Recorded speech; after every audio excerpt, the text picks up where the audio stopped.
বন্ধুরা, নীল রং কি আপনাদেরও ভীষণ প্রিয়? তাহলে আপনাদের জানিয়ে রাখি যে পৃথিবীতে এমন একটা দেশ আছে যে দেশের রাস্তার রং হয় নীল। বলুন তো আমি কোন দেশের কথা বলছি? আচ্ছা, আপনাদের কি মনে হয় বৃষ্টির জল কি পান করা যেতে পারে? বিখ্যাত প্রেম কাহিনীর কথা উঠলেই আমরা লায়লা মজনুর কথা বলে থাকি, কিন্তু আপনারা কি কখনো লায়লা মজনুর আসল ছবি দেখেছেন? না দেখলে ভিডিওটা অবশ্যই শেষ পর্যন্ত দেখুন। নাম্বার 1, আপনারা জানলে অবাক হবেন কাতারের রাস্তার রং নীল। আসলে সেখানে অত্যাধিক গরমের কারণে অনেক সময় টায়ার ফেটেও যায়। সেই জন্য ক্রমবর্ধমান তাপমাত্রার বিরুদ্ধে লড়াই করতে এবং বৈশ্বিক উষ্ণতা মোকাবেলার জন্য কাতারে এমন পদক্ষেপ নেওয়া হয়েছে। এই নীল রাস্তাগুলো তাপমাত্রা ভারসাম্য বজায় রাখতে সাহায্য করে। নাম্বার 2, আপনারা কি কল্যাণী শ্রীবাস্তবকে চেনেন? কল্যাণী শ্রীবাস্তব মাত্র 16 বছর বয়সে ভারতে একটা বিশেষ টেকনোলজির সাহায্যে মাত্র 1850 টাকায় একটা দেশি এসি নির্মাণ করে সারা বিশ্বে তোলপাড় তুলে দিয়েছিল। আপনারা জানলে গর্ব অনুভব করবেন যে জাপান সরকার এই টেকনোলজির দ্বারা অনুপ্রাণিত হয়ে তার থেকে এই টেকনোলজিটা কিনে নিয়েছে। নাম্বার 3, মিটিওর সম্পর্কে তো আপনারা নিশ্চয়ই জানেন, কিন্তু আপনারা কি জানেন একটা মিটিওর কতটা শক্তিশালী হয়ে থাকে? বন্ধুরা, এখন আমি আপনাদের এমন একটা মিটিওরের ক্লিপ দেখাবো যেটা দেখলে আপনারা বুঝতে পারবেন যে মিটিওর আসলে কতটা শক্তিশালী হয়ে থাকে।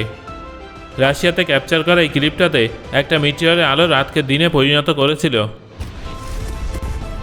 নাম্বার 4, একটা রিপোর্ট অনুযায়ী পৃথিবীতে প্রতি মুহূর্তে প্রায় 5 কোটি মানুষ নেশায় মত্ত থাকেন। অর্থাৎ আপনি যখন এই ভিডিওটা দেখবেন সেই সময়ে পৃথিবীতে 5 কোটি মানুষ নেশায় মত্ত অবস্থায় থাকবে। এটা অদ্ভুত হলেও সত্যি। নাম্বার 5, আপনারা কি জানেন পৃথিবীর সবথেকে বড় পরিবারের সদস্য কত? ভারতের 𝐁𝐚𝐧𝐠𝐥𝐚 চানা সম্পূর্ণ বিশ্বের সবথেকে বড় পরিবারের প্রধান ব্যক্তি।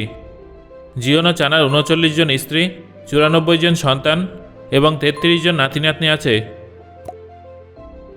নাম্বার 6, বন্ধুরা, এটা তো আপনারাও মানবেন যে মানুষ মাত্রই ভুল করে, কিন্তু কখনো কখনো মানুষ এমন কিছু ভুল করে যে ভুলের শাস্তি অন্যদেরও পেতে হয়।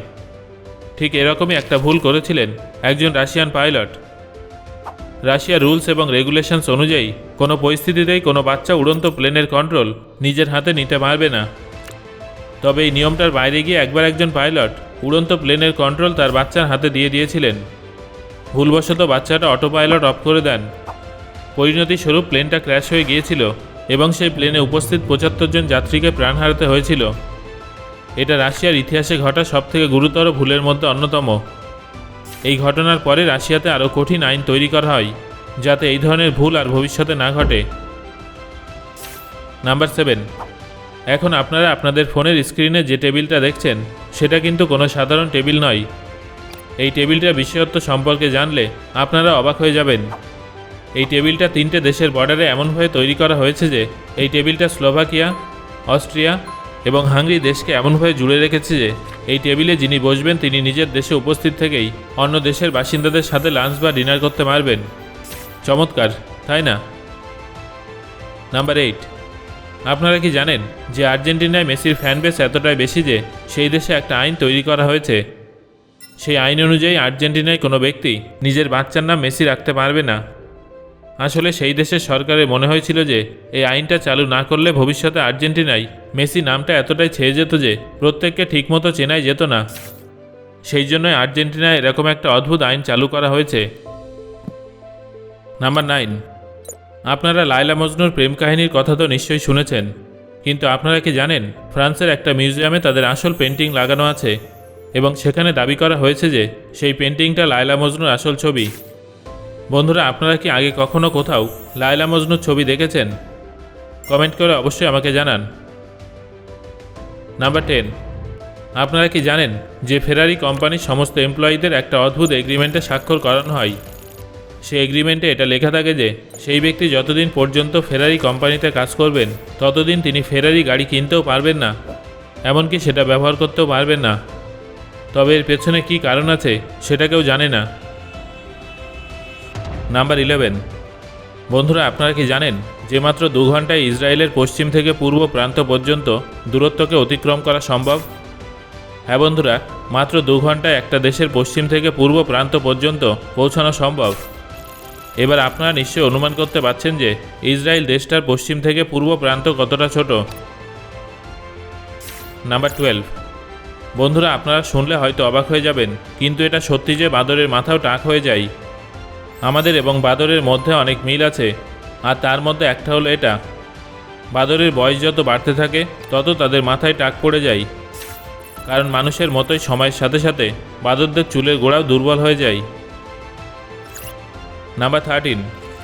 আপনারা কি কফি খেতে ভালোবাসেন?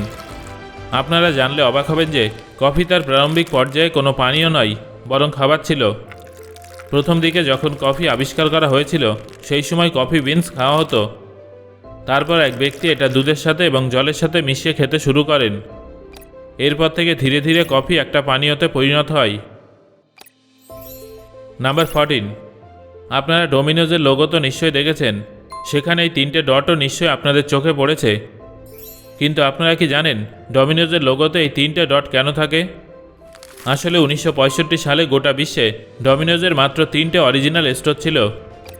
সেই কথা মাথায় রেখে ডোমিনোজ তাদের এই লোগোটা প্রকাশ্যে এনেছিলেন, যেখানে এই 3টে ডটের মাধ্যমে 3টে স্টোরকে বোঝানো হয়েছে। নাম্বার 15। বন্ধুরা, আমি নিশ্চিত যে ছোটোবেলায় আপনারা প্রায় সকলেই ক্রেয়ন ব্যবহার করে সুন্দর সুন্দর ছবি এঁকেছেন। ক্রেয়নের বিভিন্ন রং আমাদের আঁকা ছবিকে আরও সুন্দর করে তোলে। তবে আপনারা কি জানেন যে ক্রেয়লার সবথেকে senior crayon maker 1.4 billion colourful pencil তৈরি করার পর এটা স্বীকার করেন যে তিনি কালার ব্লাইন্ড, মানে আসলে তিনি কোনো রঙই দেখতে পান না। তিনি শুধুমাত্র কম্বিনেশন ব্যবহার করে এই ধরনের কালারফুল পেন্সিল তৈরি করতেন। যিনি এই পৃথিবীর সাথে প্রথম ক্রেয়নের সাক্ষাৎ করান তিনি নিজেই কালার ব্লাইন্ড ছিলেন। ভাবতেও কেমন অবাক লাগে, তাই না? নাম্বার 16। আপনারা কি জানেন আমাদের ডিএনএরও একটা স্টোরেজ ক্যাপাসিটি আছে? আমাদের ডিএনএর মাত্র 1 গ্রামের স্টোরেজ ক্যাপাসিটি গুগলের এখনও পর্যন্ত যত স্টোরেজ ক্যাপাসিটি আছে তার সঙ্গে ফেসবুকের যত স্টোরেজ ক্যাপাসিটি আছে উভয়ের যোগফলের থেকেও বেশি। অর্থাৎ শুধুমাত্র 1 গ্রাম ডিএনএতে সম্পূর্ণ গুগল, ফেসবুক এবং মাইক্রোসফটের আংশিক ডেটা স্টোর করা যেতে পারে। সত্যি আমাদের বডি কত অ্যাডভান্সড, তাই না? নাম্বার 17। আচ্ছা বন্ধুরা, বৃষ্টির জল পান করা সম্ভব কিনা সেটা নিয়ে কি আপনারা কখনো ভেবে দেখেছেন? এক কথায় বললে এর উত্তর হলো হ্যাঁ, তবে এটা কিছু বিষয়ের উপরে নির্ভর করছে। আপনি যদি দূষণমুক্ত এলাকায় বসবাস করেন এবং বৃষ্টির জল অন্য কোনো কিছুর উপর পড়ার আগেই সেটা সংরক্ষণ করে ফেলেন, তাহলে আপনি সেই জল খেতে পারবেন। তবে আপনি যদি বৃষ্টির জল বেশি মাত্রায় খান তাহলে আপনার পেটে ব্যথা হতে পারে, কারণ সেই জলে অনেক বেশি মাত্রায় কেমিক্যাল থাকে। আর বৃষ্টির জলে কেমিক্যাল থাকার কারণ হলো বৃষ্টির জল যখন নিচের দিকে নামে তখন সেটা বাতাসে থাকা দূষণের সাথে মিশে যায়। আপনি যদি গ্রামের দিকে থাকেন যেখানে দূষণের মাত্রা অনেক কম, তাহলে সেখানকার বৃষ্টির জল অনেক বেশি স্বচ্ছ হবে। সেখানে তো বৃষ্টির জল সংরক্ষণ করার জন্য কুয়োও তৈরি করা হয়। এই জন্য আপনি বৃষ্টির জল পান করতে পারবেন। তবে এই বৃষ্টির জল বেশি খেলে ডায়রিয়া হতে পারে। সো বন্ধুরা, আজকের এই ফ্যাক্টগুলোর মধ্যে কোনটা শুনে আপনি সবথেকে বেশি অবাক হয়েছেন সেটা অবশ্যই আমাকে কমেন্ট করে জানান।